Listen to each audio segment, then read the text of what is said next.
குரு பிரம்மா குரு விஷ்ணு குரு தேவோ மகேஸ்வரக குரு சாட்சாத் பரபிரம்மை தஸ்மை ஸ்ரீ குருவே நமக.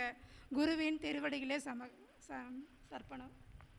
ஓம் அகத்தியர் ஜோதிட வித்யாலயா நிறுவனம் நடத்தும் கருத்தரங்கத்திற்கு வருகை புரிந்திருக்கக்கூடிய ஆர்வலர்கள், ஜோதிட ஜாம்பவான்கள், ஜோதிட மாணவர்கள் அனைவருக்கும் இனிய மாலை வணக்கம்.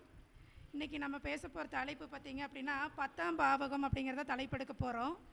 ஏன் அப்படின்னா நம்ம இப்போ இருக்கிறது நான் கொண்டு வந்த தலைப்பு வேறு, இப்போ தலைப்பே மாறிடுச்சு. என்ன காரணம் அப்படின்னா நம்ம இப்போ இருக்கிறது பார்த்திங்க அப்படின்னா கல்லூரி, பள்ளி. அப்போ இந்த இனி வர்ற பிப்ரவரியில் ப்ராக்டிக்கலு, பப்ளிக் எக்ஸாம் எல்லாமே நடக்க தான் போகுது. அப்போ அந்த 10th 12th முடிக்கும்போது அடுத்து என்ன படிக்க வைக்கலாம் அப்படிங்கிற அந்த ஒரு எண்ண ஓட்டம் அந்த பெற்றோர்களுக்கு ஒரு ஆர்வம் இருக்கும். நம்ம பையனை மெடிக்கலுக்கு படிக்க வைக்கலாமா, இன்ஜினியரிங் படிக்க வைக்கலாமா அப்படிங்கிற மாதிரி ஒரு குழப்பம் வரும்போது எங்கே தேடி வருவாங்கன்னா நம்மளை தான் தேடி வருவாங்க. அப்போ அந்த ஜாதக ரீதியாக நம்ம அந்த 10ஆம் பாவகம், அதில் இருக்கக்கூடிய அதிபதி, இதெல்லாம் வச்சு நம்ம அந்த குழந்தைக்கு எடுக்கக்கூடிய அந்த கல்வி முறையை நம்ம எடுத்து கொடுக்கலாம். அந்த டிகிரி என்ன படிக்கலாம் அப்படின்னு எடுத்து கொடுக்கும்போது அந்த குழந்தை அதோட ஃபீல்டெல்லாம் நல்லா டெவலப் ஆகி வர்றதுக்கு நிறைய வாய்ப்பு இருக்கும். அப்போ அந்த 10ஆம் பாவகம் அப்படிங்கிறத பார்த்திங்க அப்படின்னா அது நிர்ணயம் பண்ணுறதே நம்ம சனீஸ்வர பகவான் தான். ஏன்னா ஜீவனக்காரகன் அவர் தான், கர்மாக்காரகன் அவர் தான். அப்போ நம்ம பூர்வ ஜென்ம கர்ம வினைகளுக்கு ஏற்ப நம்மளை இந்த ஜனன ஜாதகப்படி நம்மளுக்கு ஒரு நிர்ணயம் பண்ணுறது யார் அப்படின்னு பார்த்திங்கன்னா சனி பகவான் தான். அப்போ நமக்கு நல்ல தொழில் அமையணுமா, இல்லை அடிமை தொழில் அமையணுமா, இல்லை தொழிலில் நல்ல ஒரு பெரிய ஆளாக இருந்து ஒரு 100 பேத்துக்கு வேலை கொடுக்குற ஒரு இடத்துல இருக்கணுமா அப்படிங்கிறது பார்த்திங்க அப்படின்னா எல்லாமே நிர்ணயம் பண்ணுறது சனி பகவான் தான். அப்படி இருக்கக்கூடிய சனி பகவான் அந்த ஜாதகத்தில் நல்லா இருக்கணும். அடுத்தது அந்த 10ஆம் இடம் சொல்லக்கூடியது பார்த்திங்கன்னா அப்படின்னா ஒரு கேந்திர ஸ்தானத்திலேயும் வருது, ஒரு திரிகோண ஸ்தானத்திலேயும் வருது. அப்போ அது நல்ல ஒரு மிக வலிமையான ஒரு கிரகம்னு சொல்லி நல்ல பாவகமாகவும் நம்ம எடுத்துக்கலாம். அடுத்தது அந்த கிரகம் வலிமையாக இருக்கா, அந்த அந்த வீட்டோட அதிபதி பலமாக இருக்காரா, இல்லை அந்த அதிபதி நின்ற சாரம் பலமாக இருக்கா, இல்லை அந்த சுப கிரகம் பார்க்குதா, இது எல்லாம் வச்சு நம்ம அடிப்படையில் எடுத்து தான் நவாம்சத்துலேயும் அந்த கிரகம் வலுவாக இருந்தால் மட்டுமே அந்த ஜாதகர் அந்த தொழிலை ஒரே மாதிரியே செய்ய முடியும். இல்லைன்னா அந்த தசாபுத்திகளுக்கு ஏற்ப தொழிலை மாற்றிட்டே இருப்பார். இல்லைன்னா தொழிலில் நஷ்டம் வரும். இந்த தொழிலில் 3 மாதம் இருப்பார், அடுத்த தொழிலுக்கு 4 மாதம் மாறுவார். இந்த மாதிரி தொழிலில் ஒரு நிர்ணயமான நிலையில் அவர் இருக்க மாட்டார். அப்போ ஜாதக ரீதியாக நட்சத்திரம், பாவகம், லக்னம் எல்லாமே எந்த கிரகம் பலமாக இருக்கோ பார்த்து அந்த தொழிலை எடுத்து நம்ம கொடுத்துட்டோம் அப்படின்னா தொழில்ங்கிறது என்ன, தொழில் சார்ந்த கல்வி தான் தொழிலாக வருது. அப்போ இப்போ நிறைய குழந்தைகள் பார்த்தீங்க அப்படின்னா படித்த படிப்புக்கும் செய்கிற தொழிலுக்கும் சம்மந்தம் இல்லாமல் தான் இருக்குது. ஏன்னா அவங்க சரியான தொழிலை அவங்க தேர்ந்தெடுக்கலை. ஏதோ மார்க் பேசிக்லையோ இல்லை அவங்க ஆர்வத்தின் பேர்லையோ எல்லாம் ஒரு பையன் நல்லா படித்து டாக்டராக இருப்பான், நம்ம பையனையும் அதே மாதிரி படிக்க வைக்கணுங்க ஒரு என்ன ஆசையில் அந்த பிடிக்காத ஒரு துறைகளில் கூட அந்த குழந்தைகளை கொண்டு திணிக்கக்கூடிய பழக்கம் தான் இப்போ பெற்றோர்கள்கிட்ட நிறைய இருக்குது. அப்போ அந்த ஜாதக ரீதியாக அந்த பலம் எது எந்த கிரகம் பலமாக இருக்கோ அது சார்ந்த கல்வியை அந்த குழந்தைய படிக்க வச்சோம் அப்படின்னா வருங்காலத்தில் அது நல்ல ஒரு உயர்ந்த நிலைக்கு வருவார் அப்படின்னு சொல்கிறதுல எந்தவித மாற்றமும் இல்லை. அடுத்தது பார்த்தீங்க அப்படின்னா இப்போ சூரியனோட மற்ற கிரகங்கள் தொடர்பு பெறும்போது எந்த மாதிரி தொழில் எடுக்கலாம் அப்படிங்கிறத நம்ம ஜாதக ரீதியாக நம்ம பார்த்துக்கலாம்.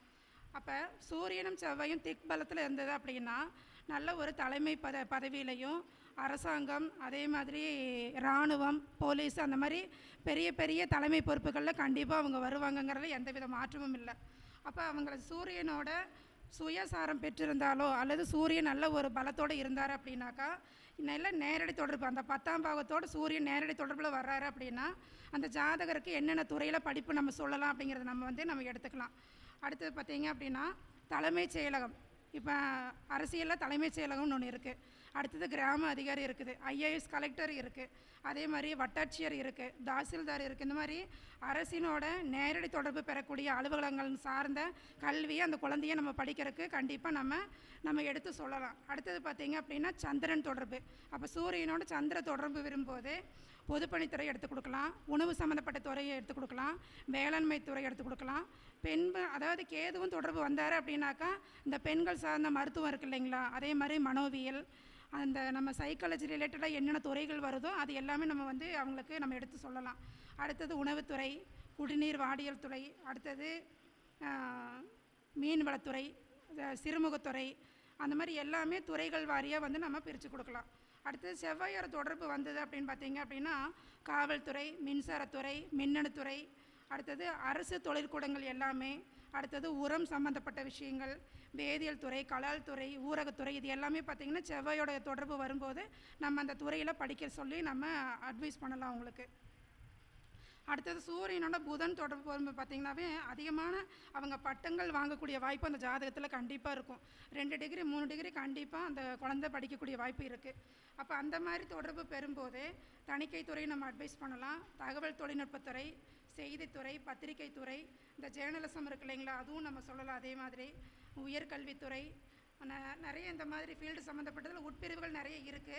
இருந்தாலும் நம்ம மெயினாக சூரியனை புதனை வச்சு தான் வந்து நம்ம அந்த குழந்தைக்கு இது சார்ந்த கல்வி போனால் அப்படின்னாக்கா அவங்களோட ஃப்யூச்சர் நல்லாயிருக்கும் அப்படின்னு சொல்லி நம்ம சொல்லலாம். அடுத்தது குருவோட தொடர்பு வரும்போது பார்த்திங்க அப்படின்னா நிதித்துறை, சமயத்துறை, அதாவது அறநிலைத்துறை, அடுத்தது வருவாய்த்துறை, வணிக வரித்துறை, பத்திரப்பதிவுத்துறை, சட்டத்துறை, இந்த ஜட்ஜு, வக்கீல் இது எல்லாமே பார்த்திங்கன்னா இந்த சூரியன் குரு சேர்க்கையின் போது அந்த தொழிலை நம்ம எடுத்துக்கலாம். இதே சூரியன் வந்து நல்லா இருந்தார் அப்படின்னா அவர் ஜட்ஜ் ஆவார். சூரியன் கொஞ்சம் வலு கம்மியாக இருந்தாருன்னா வக்கீலாக போவார். அதே துறை தான், ஆனால் வகிக்கக்கூடிய பதவிகள் மட்டும் மாற்றமாக இருக்கும். அடுத்தது சுக்கிரன் தொடர்பு பெற்றார் அப்படின்னா வீட்டு வசதித்துறை, கால்நடைத்துறை, வனத்துறை, கைத்தறித்துறை, போக்குவரத்து துறை, சுற்றுலாத்துறை இந்த மாதிரி துறைகள் சார்ந்த படிப்பை அந்த குழந்தைய படிக்க சொல்லலாம். அடுத்தது நேரடியாக சனி பகவான் தொடர்பு பெற்றார் அப்படின்னு பார்த்திங்கன்னா கூட்டுறவுத்துறை, ஆதி திராவிடர் நலத்துறை, பிற்படுத்தப்பட்டோர் நலத்துறை இந்த மாதிரி துறைகளை கூட நம்ம எடுத்துக்கலாம். ராகு பகவான் சம்மந்தப்பட்டார் அப்படின்னு பார்த்தீங்க அப்படின்னா இந்த எலக்ட்ரிக்கல் எலக்ட்ரானிக் சம்மந்தப்பட்ட துறைகளில் மேலாளராக இருக்கிறது, கமிஷன் பேசிக்ஸு, அதே மாதிரி இந்த மது போதை இதெல்லாம் இருக்கு இல்லைங்களா, அது சம்மந்தப்பட்ட விஷயங்கள் தயாரிக்கக்கூடிய கம்பெனிகளில் கூட அவங்க மேலாளராக இருப்பாங்க. அடுத்தது ரசாயனங்கள் தயாரிக்கிறது, பூச்சி மருந்து தயாரிக்கிறது, இதுக்கும் மேலே உங்களுக்கு ஏர்ஃபோர்ஸ் எல்லாம் இருக்குது இல்லைங்களா, விமானத்துறை சம்மந்தப்பட்ட விஷயங்கள் அதில் கட்டுமானம் பண்ணுறது இருக்குது. ஏர்ஃபோர்ஸில் பணியாளர்களாகவும் இருப்பாங்க. அப்போ அவங்களோட ஜாதகளோட கிரகங்களோட பலன்களுக்கு ஏற்ப அவங்களோட தொழிலானது கண்டிப்பாக அமையும். இதே கேது தொடர்பு பெற்றார் அப்படின்னாக்கா சுற்றுச்சூழல் துறை எடுத்துக்கலாம், மக்கள் நல்வாழ்வுத்துறை எடுத்துக்கலாம், சமூக நலத்துறை எடுத்துக்கலாம். இந்த மாதிரி ஜோதிடம் சார்ந்து அந்த கிரகம் ஏது பலமாக இருக்குது பலவீனமாக இருக்குது அப்படின்னு சொல்லி நம்ம எடுத்து ஜாதகருக்கு நம்ம இந்த துறையை படிக்க வைங்கன்னு சொல்லி நம்ம தாராளமாக நம்ம எடுத்து அவங்கள வழிநடத்தி நம்ம கொண்டு வரலாம். அப்போ அந்த ஜாதகத்தில் சூரியன் வலு இல்லாமல் இருந்தார் அப்படின்னாக்கா என்ன பண்ணலான்னு பார்த்தீங்கன்னா சூரியனுக்குன்னு உண்டான சூரிய நமஸ்காரம் பெஸ்ட்டு. அடுத்தது பார்த்தீங்கன்னா தினமும் தந்தைக்கிட்ட ஆசீர்வாங்கிறது. ஏன்னா நவக்கோள்களே நம்ம குடும்பத்திலேயே இருக்காங்க. எந்த தசாபுத்தி நடந்தாலும் சூரியனா தந்தையையும் மாமனாரையும் நல்லா பார்த்தாவே போதும், சூரியனோட அனுகிரகம் கண்டிப்பாக கிடச்சிரும். இப்போ சந்திர புத்தி நடக்குது அப்படின்னாக்கா நம்ம நேரம் அம்மன் கோயிலுக்கு போக வேண்டிய அவசியமே இல்லை. அம்மாவையும் மாமியாரையும் மூத்த சகோதரி நல்லா பார்த்தாவே போதுமானது. அதேமாதிரி செவ்வாய் தசை புத்தி அந்தரம் நடக்குது அப்படின்னா கூட பிறந்த சகோதரனையும் நம்ம வந்து நல்ல ஒரு உதவி செஞ்சுட்டு நல்ல ஒரு நட்பாக இருந்தோம்னாவே அந்த கிரகங்கள் நம்மளுக்கு துணையாக இருக்குங்கிறதுல எந்த வித மாற்றமும் இல்லை. அப்போ அந்த நவக்கோள்கள் நம்ம குடும்ப உறவுகள்லேயே இருக்காங்க. அப்போ அவங்கள நம்ம கரெக்டாக பார்த்துட்டு வந்தாவே அந்த கிரகங்கள் நம்மளுக்கு நல்லாசி கொடுக்கும் அப்படிங்கிறதுல எந்த வித மாற்றமும் இல்லை. ஏன்னா நம்மளுக்கு கண்ணுக்கு தினம் தினம் நம்மளுக்கு அருளை கொடுக்கக்கூடிய சூரிய பகவானை தினமும் நம்ம வணங்கிட்டு வந்தாலே நம்மளுக்கு நல்ல ஒரு ஒளிமயமான எதிர்காலத்தை அந்த சூரிய பகவான் தருவார் அப்படிங்கிறதுல எந்த வித மாற்றமும் இல்லை. அதே மாதிரி குலதெய்வ வழிபாடு நம்ம சிறப்பாக செய்துகிட்டே வரணும். ஏன்னா குலதெய்வத்துக்கு மிஞ்சின தெய்வம் கிடையாது. அதனால் குலதெய்வத்தை நம்ம வருடத்துக்கு ஒரு முறையாவது போய் நம்ம வழிபாடு செஞ்சுட்டு வரலாம். அதே மாதிரி இப்போ லக்ன ரீதியாக பார்த்தீங்க அப்படின்னா லக்னம் எந்த புள்ளியில் நிற்கிதோ அந்த கிரகத்துக்கு உண்டான கால அளவு. இப்போ சூரியன் அப்படின்னா 6 மாதம். அப்போ அந்த 6 மாதத்துக்கு ஒரு முறையாவது நீங்கள் போய் சிவன் கோயிலில் போய் அல்லது குலதெய்வத்துக்கு நீங்கள் பொங்கல் போடுறது நீங்கள் பழக்கமாக வச்சுக்கணும். அடுத்தது சுக்கரன் அப்படின்னாக்கா வந்து மகாலட்சுமி தேவிக்கு இல்லை துர்கைக்கு நீங்கள் பொங்கலிடுறதை நம்ம பழக்கமாக வச்சுக்கணும்.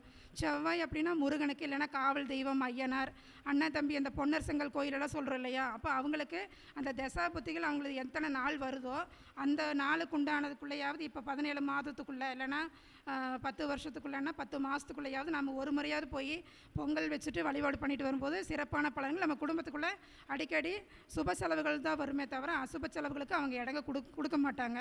அதே குரு பகவானாக இருந்தது அப்படின்னாக்கா அந்த குடும்பத்தில் யாராவது ஒரு சின்ன குழந்தை இறந்துருக்கும். அப்போ அந்த கன்னிமார் வழிபாடு நம்ம ஆடி 18க்கு பண்ணுற வழக்கம் இருக்குது. அப்போ அந்த கன்னிமார் குழந்தைகளை வழிபாடு பண்ணலாம். இல்லைன்னா ஜீவசமாதி வழிபாடு இந்த மாதிரி அது உங்களுக்கும் போய் நம்ம வருடத்துக்கு ஒரு முறையாவது பொங்கல் இட்டுட்டு வரலாம். அதே மாதிரி பார்த்திங்கன்னா சனி பகவான் அப்படின்னா காவல் தெய்வத்துக்கு எடுத்துக்கலாம். ராகு கேதுங்கும் போது சர்ப்பங்கள். அப்போ நம்ம லக்ன புள்ளி எந்த கிரகத்தினோட சாரத்தில் இருக்கோ அதோட அதிதேவதைக்கு அதுக்குண்டான கால அளவில் நம்ம பொங்கல் வச்சு வழிபாடு செஞ்சுட்டு வரும்போது குடும்பத்தில் வந்து சுப நிகழ்வுகள் கண்டிப்பாக தடங்கள் இல்லாமல் நடக்கும். குழந்தைகளுக்கு வந்து வம்ச விருத்தி உண்டாகும். குழந்தைகள் அடுத்தடுத்த ஸ்டேஜ் நல்லா படிப்பாங்க. குடும்பத்தில் ஒரு வளர்ச்சியை நோக்கின ஒரு பயணம் கண்டிப்பாக இருக்கும். அதனால் இதுவரைக்கும் இந்த வாய்ப்பை கொடுத்த நிறுவனர் ஐயா அவர்களுக்கும் நண்பர்களுக்கும் மீண்டும் ஒரு முறை நன்றி சொல்கிறேன். சிவாய நம.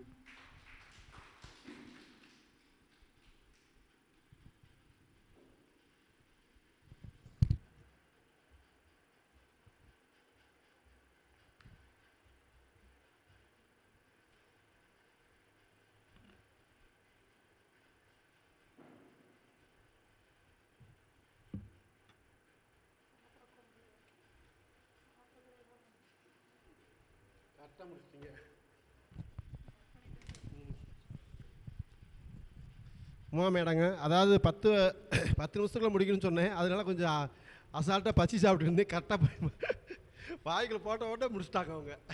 அதுக்கெல்லாம் பாராட்டுறதுக்கு ஒரு சூழ்நிலையில் ரைட், ஓகே, சந்தோஷம். அற்புதமாக பேசிட்டாங்க அவங்க.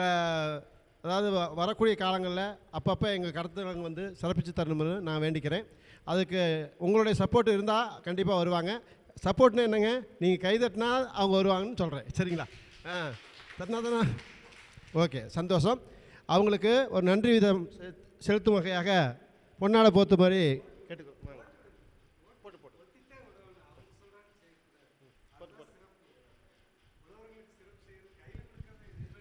வாழ்க வளமுடன். திருச்சிற்றம்பலம். வணக்கம். எனது அன்பு சகோதரி கோயம்புத்தூரை சேர்ந்த உமாதேவி அவர்களுக்கு இந்த மோகனூர் மாவட்டம் சார்பாகவும் நமது கருத்தரங்கத்தின் சார்பாகவும் அகத்தியர் அறக்கட்டளையின் சார்பாகவும் இந்த சிறிய அன்பளிப்பை அளிக்கின்றோம். பொன்னாடையை அளிக்கின்றோம். பொன்னாடை போத்தும் ராசாத்தி அம்மா அவர்களுக்கு இந்த மன்றத்தின் சார்பாக நன்றி கலந்த வணக்கத்தை தெரிவிச்சுக்கிறோம். Right, okay. அடுத்தபடியாக